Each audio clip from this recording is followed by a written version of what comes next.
Entonces siempre recurría a las bibliotecas, a informaciones que teníamos y mi idea principal era estudiar para aprender.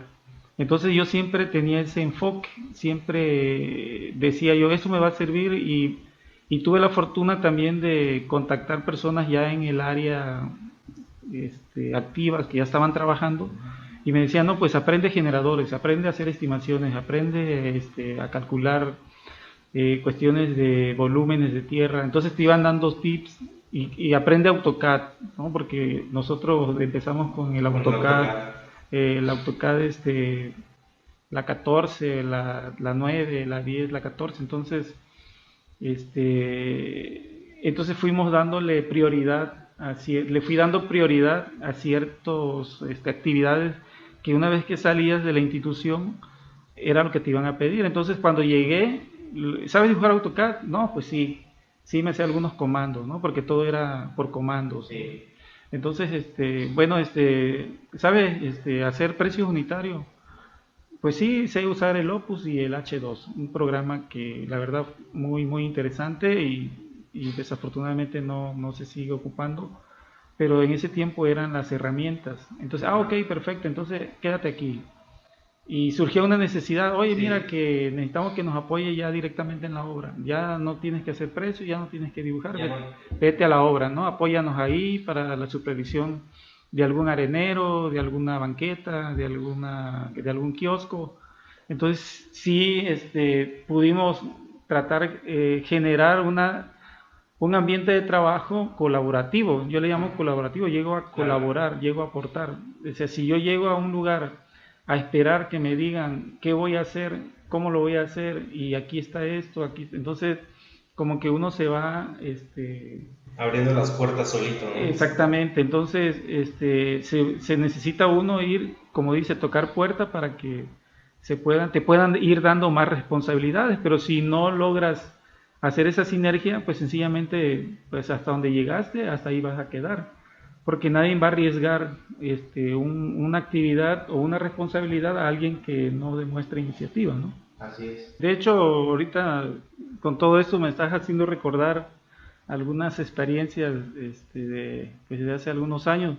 Recuerdo que precisamente en el parque de la ciudad industrial se construyó un arenero. El arenero es el área de juegos, de los juegos infantiles. Un parque. Y resulta que pues llovió y el arenero no funcionó. Entonces todo el mundo decía, bueno, ¿por qué no se va el agua por medio de la arena y por qué desborda, ¿no? Y por qué se mantiene húmeda el arenero si el arenero debe estar seco? Entonces, como yo conocía los planos, como vi cómo se construyó, entonces el jefe de esa área le dije, mira, dame chance, no sé, 2 horas para recorrer y ver qué está pasando y tal vez encuentre una solución.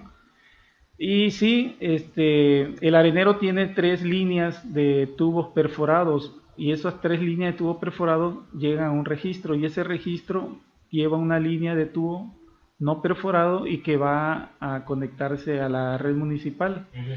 Entonces resulta que precisamente del registro de la línea de tubo no perforado a la red municipal hicimos un sondeo en el registro anterior y vimos que el agua estaba ahí Estancada. estancada y revisamos el otro registro que llega a la red municipal y veíamos que el agua no descargaba. Entonces determinamos que la falla estaba de registro a registro, no del registro al arenero, sino del registro a la red municipal.